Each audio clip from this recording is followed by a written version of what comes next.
ইন্দিরা রায় মণ্ডল, একজন সমাজ মনস্তাত্ত্বিক হিসেবে আপনার কি মনে হয় নেতাদের সম্পর্কে, দল সম্পর্কে আমাদের কোনো মনস্তাত্ত্বিক সমস্যা আছে, নাকি এদের কোনো সমাজতাত্ত্বিক সমস্যা আছে? আমাদেরকে এরা কিভাবে ডিল করবেন সেটা নিয়ে কোনটা বলুন তো। এইখানে এই ইনসিডেন্টকে নিয়ে, এই ইনসিডেন্ট কেন, অনেক এরকম ইনসিডেন্ট হয়ে থাকে, এরকম আমরা দেখি হয়ে থাকে। এই ইনসিডেন্টগুলোকে নিয়ে যেটা একটাই বলার আমার আছে, সেটা হচ্ছে মব সাইকোলজি প্রচণ্ড কাজ করে। মব সাইকোলজি কীভাবে, যেটা মানুষ একজন মানুষ করছে, 10 জন মানুষ করছে, সেখানে আরও 20 জন যোগ দিচ্ছে। কি কারণে যোগ দিচ্ছে? তার অনেক কিন্তু পিছু টান থাকতে পারে, কিছুটা মানে কিছু ডিনায়াল থাকতে পারে, কিছু ডিসপ্লেসমেন্ট থাকতে পারে, কিছু আনফুলফিলড উইশ ডিজায়ার থাকতে পারে, সেইগুলো পূর্ণ হয়নি সে কারণে। আর একটা কারণে অনেক ভয়, কিছু মানুষ আছে প্রচণ্ড ভয় পায়, কিসে ভয় পায়, কাকে ভয় পায় সেটা কিন্তু বুঝতে পারে না।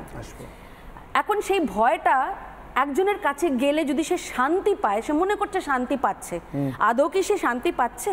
সেখানে সে মাথা নত করে দিচ্ছে, সেখানে তার বিশ্বাস সে নিচ্ছে।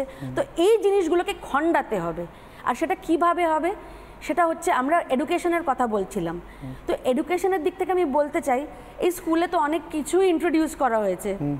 আপনি আইসিএসই দেখুন, সিবিএসই দেখুন, কিংবা বেঙ্গলি মিডিয়াম দেখুন, অনেক কিছু ইন্ট্রোডিউস করা হয়েছে। কিন্তু মনোবিজ্ঞান একটা সাবজেক্ট হিসেবে নিচু ক্লাসে কখনো একটা বাচ্চাকে পড়ানো হয় না। কি সাইকোলজি কি জিনিস, এই মব সাইকোলজি কি জিনিস, ভয় কি জিনিস, পাওয়ার প্লে একটা সাংঘাতিক কাজ করে এখানে। যার হাতে পাওয়ার, সে কিন্তু মানে তার সীমার শেষ নেই। তো এই জিনিসগুলোকে মনে রাখতে হবে। এবং এটা খুব গুরুত্বপূর্ণ সূত্র দিলেন আমাকে, যার হাতে পাওয়ার তার সীমার শেষ নেই। আমি এখান থেকে অশোকবাবু একটা প্রশ্ন করবো, আবার ভাববেন না অশোকবাবু যে সবাইকে একটা একটা করে বলেছি বলে আপনাকে বলছি, জিজ্ঞাসা করছি যে ধরুন গডম্যান চন্দ্রস্বামী, বিনোদবাবুই বলছিলেন একটু আগে, আমি প্রথম নামটাও বলিনি, আমি অপেক্ষা করছিলাম আসে কিনা। আচ্ছা, মানুষের না হয় ভয় আছে, মানুষ একটু শান্তি পেতে, ভয় থেকে মুক্তি পেতে চান। দেশের প্রধানমন্ত্রী কিসে ভয় বলুন তো? পিভি নরসিংহ রাও এই গডম্যান চন্দ্রস্বামীর পায়ের কাছে কি বসে থাকতেন কেন? একদম আপনাকে একটা কথা বলছি আজকে দাঁড়িয়ে, এই কথাটা বলার খুব প্রয়োজন ছিল, আপনি না বললে আমি বলতাম। আমি কিন্তু আমার দলের অবস্থানটা পুরোপুরি ক্লিয়ার করেছি, কোনো ভাবের ঘরে শুরু করিনি। এটা বিজেপি শাসিত রাজ্যে হোক, তৃণমূল শাসিত রাজ্যে হোক, কংগ্রেসের সময়ে হয়ে থাকুক, সমস্যার গভীরে যদি না পৌঁছানো যায় তাহলে এর থেকে পরিত্রাণের কোনো উপায় আমাদের নেই। এ কথা সত্যি যে পিভি নরসিংহ রাও তিনি যেতেন।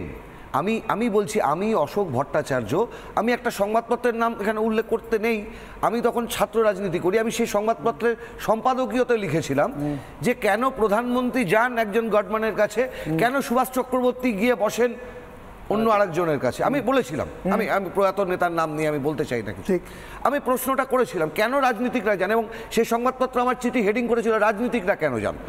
আমি যে কথাটা বলতে চাইছি, যে কথাটা দিদি বললেন একটু আগে, আপনারা আমি যতই যাই বলুন, এখানে আমি আরেকটা রাজনৈতিক নেতার নাম করবো, আমার নেতার নাম রাহুল গান্ধীর নাম, কোনো নির্বাচনী ভোট প্রচারের জন্য নয়।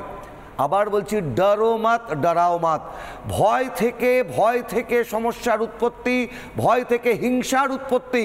এই ভয়ের বিনাশ যদি না করা যায়, এবং সেটা ওই স্বতঃচালিত আলোর মতন আসতে হবে, অন্ধকারকে ভেদ করে, তার মন্ত্রটাই অহিংসা, অহিংসা, অহিংসা।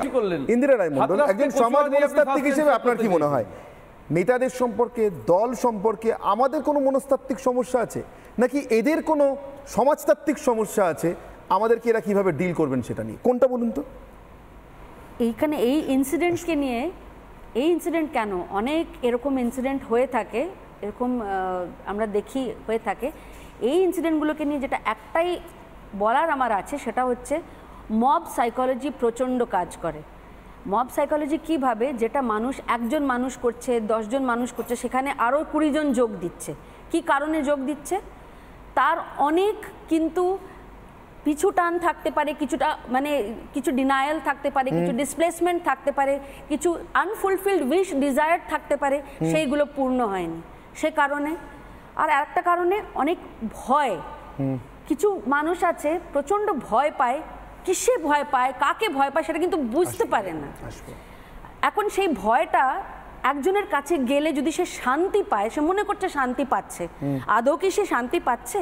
সেখানে সে মাথা নত করে দিচ্ছে, সেখানে তার বিশ্বাস সে নিচ্ছে।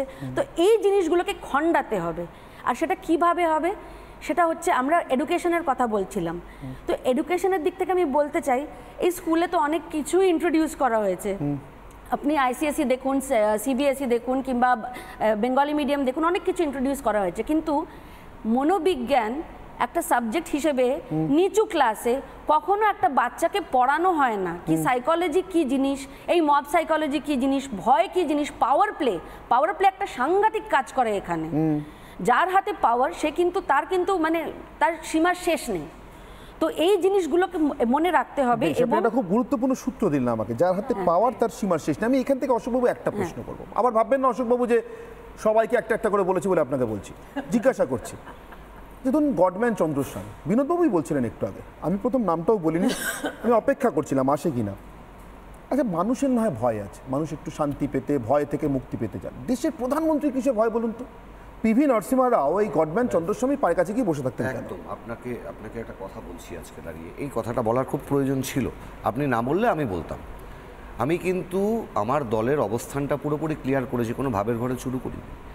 এটা বিজেপি শাসিত রাজ্যে হোক, তৃণমূল শাসিত রাজ্যে হোক, কংগ্রেসের সময়ে হয়ে থাকুক, সমস্যার গভীরে যদি না পৌঁছানো যায় তাহলে এর থেকে পরিত্রাণের কোনো উপায় আমাদের নেই।